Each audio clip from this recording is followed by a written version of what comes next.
Jesús no deja pasar nada durante su pasión. Consuela a las hijas de Jerusalén en esta octava estación. Qué importante es la mujer.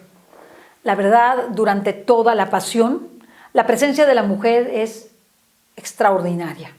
Primero, aquella mujer llamada Verónica que enjuga su rostro. Ahora, las hijas de Jerusalén que lloran por Jesús. Y Jesús las consuela. Les dice, no lloren por mí, lloren mejor por sus hijos, porque si esto han hecho con el leño verde, ¿qué harán con el seco? Jesús ha querido consolar a las mujeres. Su llanto es sincero. Muchas mujeres vieron a Jesús hacer muchos milagros. Muchos de sus hijos habían recibido los milagros de Jesús, o sus esposos habían recibido los milagros de Jesús. Por eso lloraban, porque se daban cuenta, porque la mujer tiene esa sensibilidad de la maldad que había en la muerte de Jesús, en su pasión y su crucifixión. Por ello, las santas mujeres que lloran por Jesús y que también Jesús las alerta sobre sus hijos, son el corazón de la pasión. El corazón de la pasión que está presente en la Verónica, que le enjuga el rostro, que está presente en quien se compadece por Jesús y que está presente en su madre, cuando Jesús le pide a su madre que reciba a el apóstol como su hijo y a ese hijo, San Juan Evangelista, que acepte a esa madre como su propia madre. Qué presencia tan avasalladora y qué importante que la mujer comprenda su sensibilidad para lo espiritual y que se preocupe de educar a sus hijos conforme a la ley de Dios.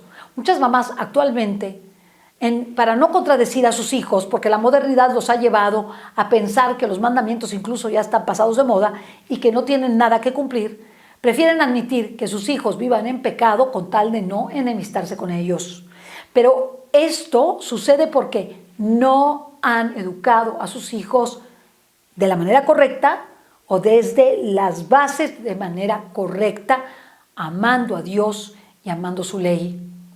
Creo que cuando un papá y una mamá han educado bien a sus hijos, si el hijo se desvía, regresará. ¿Por qué? Porque además de tener las oraciones y sacrificios de sus padres, que han educado bien a esos hijos que pueden desviarse porque son libres, regresarán por esas oraciones y por aquellos principios que recibieron de su casa. Veamos al hijo pródigo, cómo se desvía del camino y cómo su padre no deja de orar por él y de esperarlo día con día y de procurar su regreso y recibirlo a su regreso, ¿verdad? Con toda la misericordia y el amor que un padre debe tener para con su hijo. Pues de la misma forma, nosotros como madres, tanto físicas como espirituales, debemos de velar por nuestros hijos. Debemos de ayudarlos para advertirles de la tentación. Debemos de ayudarlos para advertirles del pecado. Debemos de ayudarlos para no admitir el pecado por quedar bien con ellos. Comete ese pecado o vive de esa manera porque no me quiero enemistar contigo. ¿No? Un papá y una mamá no es una cuestión de enemistarse o no, es una cuestión de que esa alma inmortal te ha sido dada por lo eterno, por el cielo, y Jesús te advierte, llora por tus hijos, reza, sacrifícate, esfuérzate y educa bien a tus hijos en la fe. ¿Para qué? Aunque ellos decidan que efectivamente se van por el camino perdido, tú tengas la certeza de que los has educado bien y de que has hecho y puesto todos los medios naturales como si no hubiera sobrenaturales y todos los sobrenaturales como si no hubiera medios naturales para advertirles de lo que el pecado significa en sus vidas.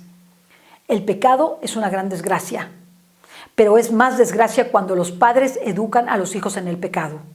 Es una peor desgracia. ¿Cuántos jóvenes han sido llevados al pecado por su papá o su mamá o por los dos?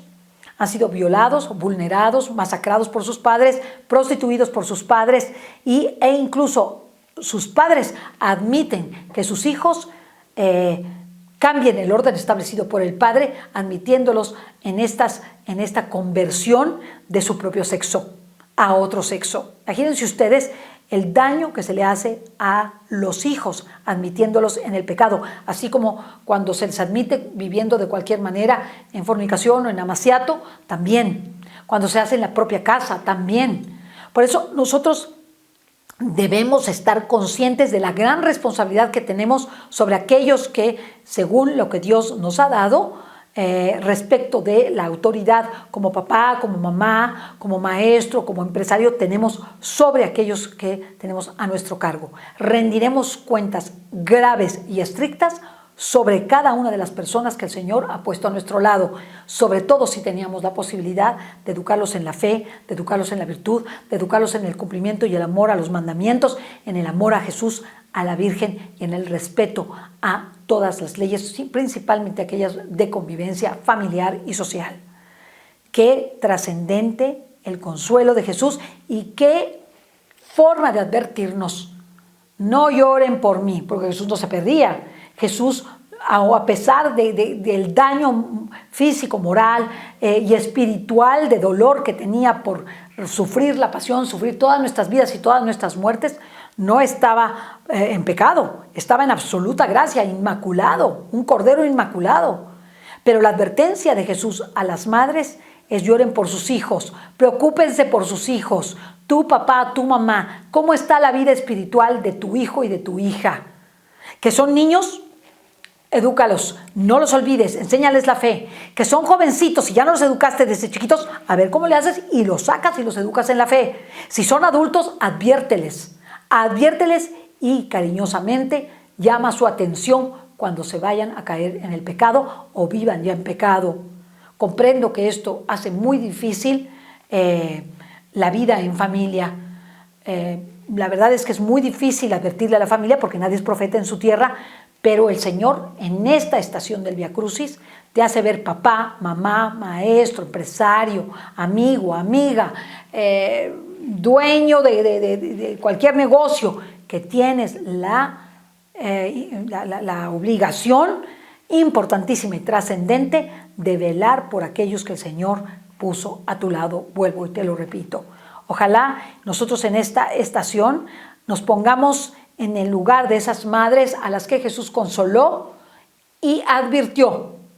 Consoló para decirles: no llores por mí, agradezco tus lágrimas, pero mucho más agradezco que te preocupes por tus hijos y les des la vida eterna, enseñándoles a amar a Jesús, enseñándoles a amar la iglesia, enseñándoles a cumplir los mandamientos, los sacramentos y las virtudes, y mostrándoles que son eternos y que tienen una vida de la que rendirán cuentas hacia la vida eterna. Que Dios y María Santísima te bendigan. Octava estación. Jesús consuela a las hijas de Jerusalén. Te adoramos, Señor, y te bendecimos, porque por tu santa cruz redimiste al mundo.